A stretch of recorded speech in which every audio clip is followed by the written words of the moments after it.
साथियों, जैसे आपको पता है कि 1 फरवरी को साल 2023 और साल 2024 का जो बजट जनाब नरेंद्र मोदी जी वाली गवर्नमेंट ने पेश किया है, वो बजट लोगों की हितों को, गरीब और मिडिल क्लास जो लोग हैं उनकी हितों और उनके मुताबिक वो बजट किया।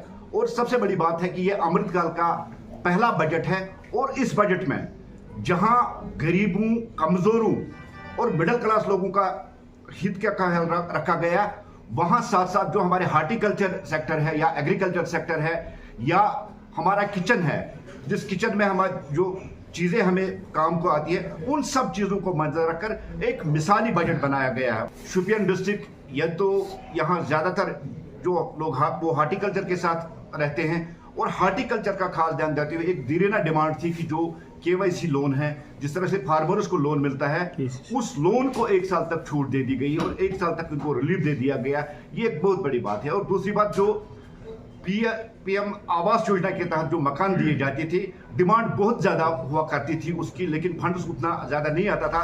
लेकिन आज पहली बार 66% जो फंड्स उसमें ज्यादा वागुजार किए गए हैं, ताकि मोदी जी का जो नारा है कि हर एक गरीब को घर मिले, और यही मोदी जी का हमेशा नारा रहा है कि जो गरीब है, जो last man of the line है, उस तक वो फंड्स पहुंचे और गरीबों को जिनके पास अभी रहने को घर नहीं, वो घर पहुंचे। और दूसरी बड़ी बात है कि कश्मीर में जो सपना था, यहाँ उधमपुर से कश्मीर तक ट्रेन आए, और उस प्रोजेक्ट के लिए 6000 से ज्यादा जो करोड़ रुपया है वो उसके लिए वागुजार किए गए। और सेहत के शोबे में खुसूसी ध्यान रखा गया, खासकर हमारी जो माँ बहनें हैं उनके लिए इसमें अलग एक पैकेज दिया गया है। इसी तरह से सबका साथ, सबका विकास का ध्यान रखते हुए इस बजट पे जो फंड्स एलोकेट किए गए वो किए गए। और खासकर मैं जम्मू कश्मीर की बात करूं, जो पिछले साल 33,000 करोड़ का बजट था, आज उसमें भी बढ़ोतरी गई और आज 35,000 करोड़ रुपए है जो जम्मू कश्मीर को वागुजार किए गए। और इस तरह मुख्तलिफ प्रोजेक्ट्स के लिए अलग अलग फंड्स दिए गए। जैसे आपने सुना होगा, मीडिया जो हमारे दोस्त हैं, कि 50 नए एयरपोर्ट और जो सड़कें यहाँ बनाई गई है, उन सड़कों के लिए फंड्स होगा भी। आप सबको ये ध्यान में होगा कि पहले जब हम श्रीनगर से जम्मू जाते थे तो 10 और 12 घंटे का सफर लगता था, और आज यही सफर जो है 4.5-5 घंटे का हुआ है। और हमेशा यही कोशिश रही भारतीय जनता पार्टी की, जो कनेक्टिविटी है उस कनेक्टिविटी को बढ़ाया जाए। साथियों, मेरा कहना है, किसान हो, गरीब हो, मजदूर हो, कोई भी सेक्शन हो, उसकी सेक्शनों का, उस सेक्शन या किसी भी सेगमेंट के लोग हैं, उनका खास ख्याल रखा गया है। माइनॉरिटीज का इसमें खास ख्याल रखा गया।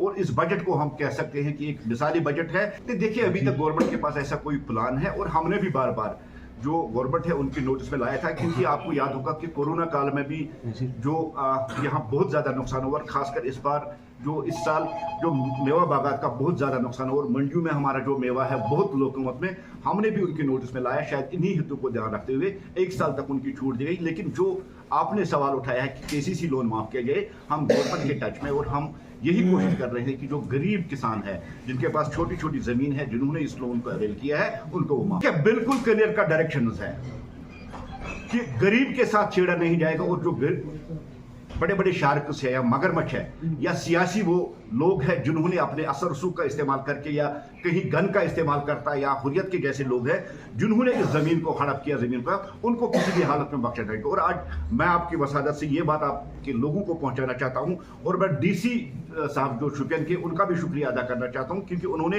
एक प्रॉपर जो इनिशिएटिव यहां से लिया।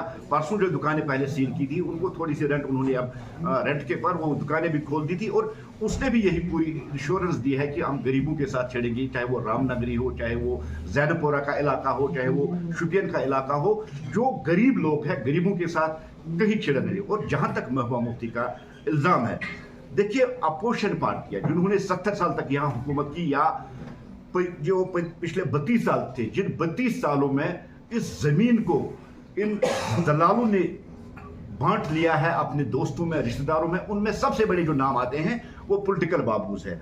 और जो बाबा का ये बुलडोजर है, ये बाबा का बुलडोजर है, ये बाबा का बुलडोजर ना रुकेगा, ना थकेगा, ना झुकेगा। ये उन पॉलिटिकल बाबुओं पे जरूर चलेगा जिन पॉलिटिकल बाबू ने कश्मीर की वो जमीन हथियाई, जिस कश्मीर की जमीन पे हॉस्पिटल बनना चाहिए, उस कश्मीर की जमीन पे जहां प्ले फील्ड बनना चाहिए, जहां कोई बिजनेस यूनिट बनना चाहिए, किसी भी सूरत में बड़े लोगों को बख्शा नहीं जाएगा। लेकिन एक क्लियर कट हम ये बात करेंगे, जिनके पास 5 मरला हो, 10 मरला हो, 15 मरला हो, उनको किसी भी सूरत में छेड़ा नहीं जाएगा। ये एलजी साहब ने एक नहीं 3 बार किया। और जहां तक महबूबा मुफ्ती की बात है, देखिए महबूबा मुफ्ती जी हमेशा जी उन्होंने भारतीय जनता पार्टी के खिलाफ बोला है, देश के खिलाफ बोला। और मैं महबूबा जी से ये कहना चाहता हूं, महबूब जी, कश्मीर अफगानिस्तान नहीं है। अफगानिस्तान में औरतों को, लड़कियों को स्कूल जाने की इजाजत नहीं। और आज आप यहां प्रेस कॉन्फ्रेंस कर रहे हो, आज आप नाम नेहाद भारत तोड़ो यात्रा के साथ अगर आप पैदल सफर कर रही हो, ये इसी गवर्नमेंट का, यही नरेंद्र मोदी जी का, जिसने जम्मू कश्मीर में मिलिटेंसी खात्मा करके आपको ये मौका दे दिया कि आप सड़क पर चल के लोगों से मिले। आपको नरेंद्र मोदी जी वाली गवर्नमेंट का शुक्रिया अदा करना चाहिए। और सबसे बड़ी बात, 5 अगस्त 2019 के बाद जो जम्मू कश्मीर में लॉ एंड ऑर्डर की बालादस्ती हुई है, उस लॉ एंड ऑर्डर जो बालादस्ती, मुझे लगता है जो जमीन ग्रेबर्स है, जो ये पॉलिटिकल दलाल्स है, जो नाजायज फायदा हड़ताल का उठाते और जमीन को आपस में बांटते थे, वो परेशान है। उसमें चाहे जो पॉलिटिकल पार्टीज, पीडीपी हो, एनसी हो, या जितने भी रीजनल पार्टीज हैं, वो हमेशा उन्होंने यही चाहा कि वो, इसलिए वो हड़ताली सियासत का यहाँ सपोर्ट करे, ताकि उस आड़ में वो जम्मू कश्मीर की जमीन उसको हड़पे। लेकिन किसी भी सूरत में हम ये चीज बर्दाश्त। आज जम्मू कश्मीर मिलिटेंसी फ्री है, सबसे निचली तादाद में आज मिलिटेंसी है। हम मिलिटेंसी का आड़ या किसी हड़ताली आड़ का सहारा लेने वालों को किसी भी हालत में ये डील नहीं देगी कि वो सरकारी जमीन पे कर। भारतीय जनता पार्टी के स्टेट प्रेसिडेंट जनाब रविंद्र रैना, हमारे स्टेट जनरल सेक्रेटरी और कश्मीर उमूरात के इंचार्ज जनाब सुनील शर्मा साहब, और भारतीय जनता पार्टी का एक डेलीगेशन जिसमें हमारे 2 डिप्टी सीएम थे, डॉक्टर निर्मला सिंह जी थे, कविंदर गुप्त थे, वो गवर्नर साहब से मिले। और उन्होंने गवर्नर साहब को कहा कि जिनके पास 5 मरला, 10 मरला या 15 मरला, जहां उन्होंने रेजिडेंशियल हाउसेज बनाए हैं, कोई